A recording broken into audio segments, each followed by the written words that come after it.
दोस्तों, एक 25 साल की महिला देखने में बेहद ही खूबसूरत होती है। उसका पति घर से बाहर कमाने के लिए गया हुआ था। घर पे वो अकेली रहा करती है। उसे जब जब अपने पति की याद आया करती थी, तब तब वो अपने मोबाइल में अश्लील वीडियो देखा करती थी।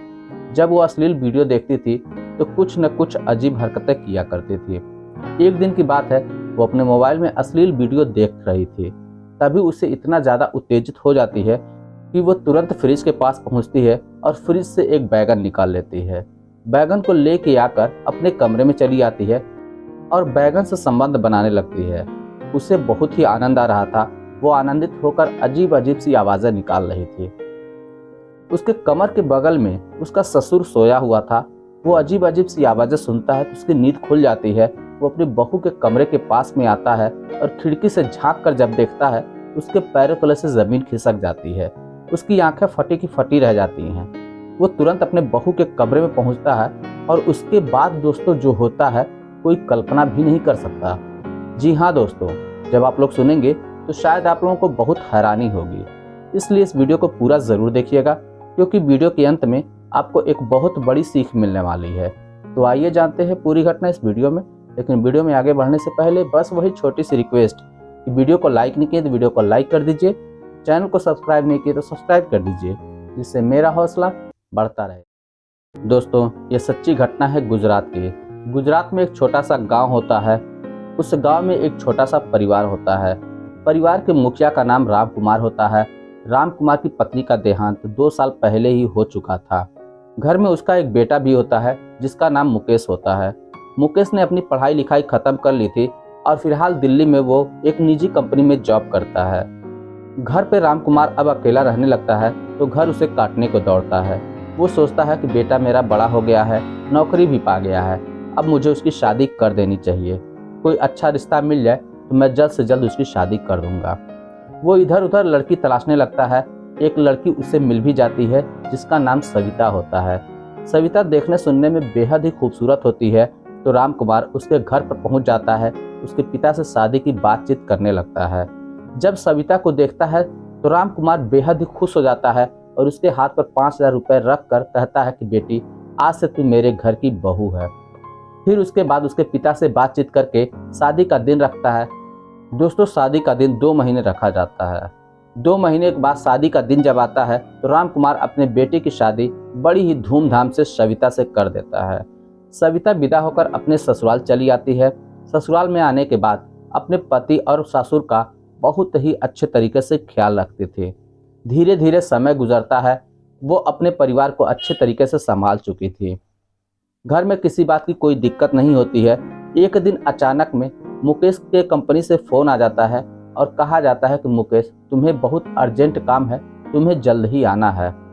ये बात जब वो अपनी पत्नी सविता से जाके कहता है तो सविता कहती है, अभी हमारी शादी को 1 ही महीना हुआ है और आप जाने की बात करते हैं। इस पर मुकेश कहता है, क्या करूं, मजबूरी है, जाना तो पड़ेगा ही, क्योंकि नौकरी का सवाल है। अगर काम नहीं करूंगा, पैसे नहीं कमाऊंगा तो फिर परिवार का भरण पोषण कैसे होगा, इसलिए मुझे जाना ही होगा।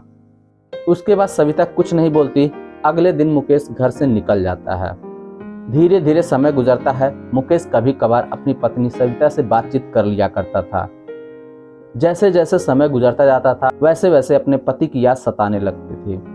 उसे अकेलापन महसूस होने लगा था। तब वो अपने मोबाइल में अश्लील वीडियो देखना शुरू कर देती है। धीरे धीरे अश्लील वीडियो की वो आदी बन जाती है। जब भी वो अश्लील वीडियो देखा करती थी तब कुछ न कुछ हरकतें किया करती थी। इस तरीके से समय गुजरता जाता है। एक दिन उसके ससुर बाजार जाते हैं और बाजार से बैगन की सब्जी लेकर आते हैं और अपनी बहू को देते हैं तो बहू उस सब्जी को उठाकर फ्रिज में रख देती है। रात का समय होता है। वो अपने मोबाइल में अश्लील वीडियो देख रही थी। वो इतनी ज़्यादा उत्तेजित हो जाती है कि तुरंत ही वो किचन में पहुंचती है, फ्रिज से बैगन निकालती है। बैगन को लेकर फिर अपने कमरे में पहुंच जाती है और उसी के साथ संबंध बनाना शुरू कर देती है।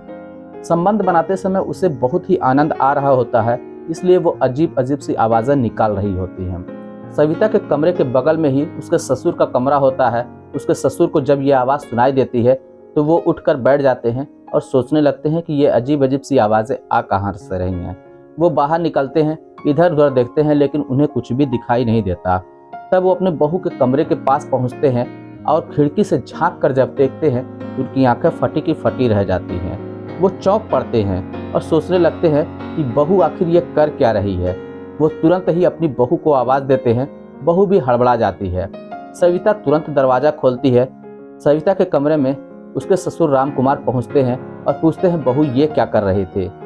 ये बात सुनकर सविता हड़बड़ा जाती है और कहती है, प्लीज़ इसके बारे में मेरे पति को मत बताइएगा, वरना मेरे पति को इतना बुरा लगेगा कि वो मुझे छोड़ देंगे, फिर मैं कहाँ पे जाऊँगी।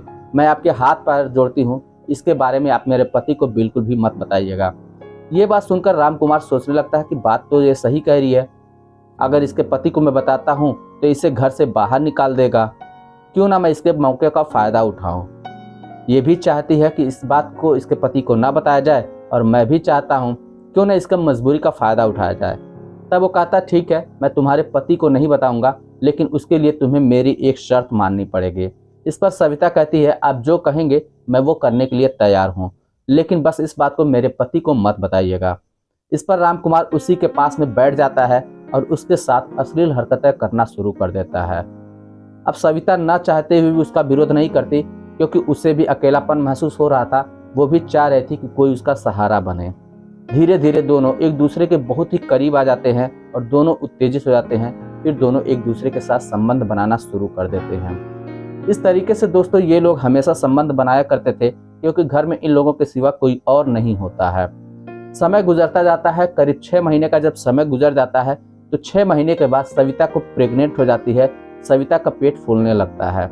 जब पास पड़ोस के लोग देखते हैं कि सविता पेट से है तो फिर उन लोगों को कुछ शक होता है। उन्हीं में से एक व्यक्ति मुकेश के पास फोन कर देता है और उसको सारी बात बता देता है। जब मुकेश ये बात सुनता है तो वो तुरंत ही कंपनी से छुट्टी लेता है और घर पर चला आता है। घर पे आने के बाद जब सविता को देखता है तो उसके पैरों तले से जमीन खिसक जाती है।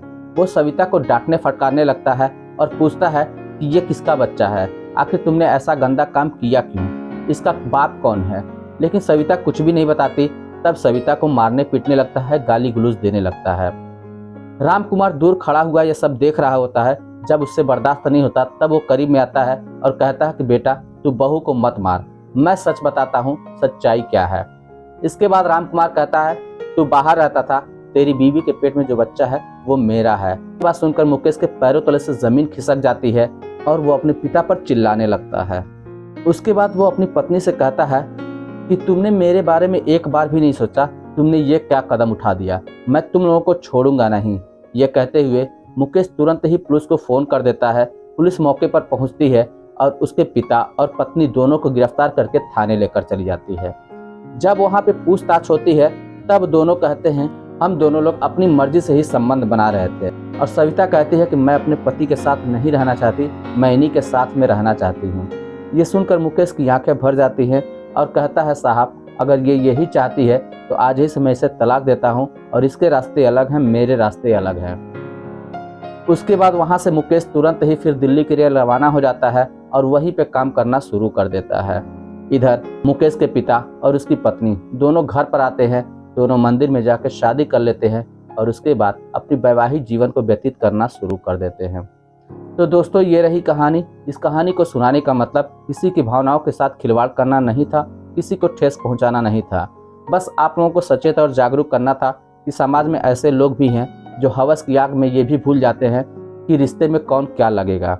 वैसे दोस्तों आप लोगों की इस कहानी के बारे में क्या राय है, आपकी जो भी राय हो आप हमें कमेंट बॉक्स में लिखकर ज़रूर बताइएगा। चलिए फिर मिलते हैं नेक्स्ट वीडियो में, तब तक के लिए जय हिंद।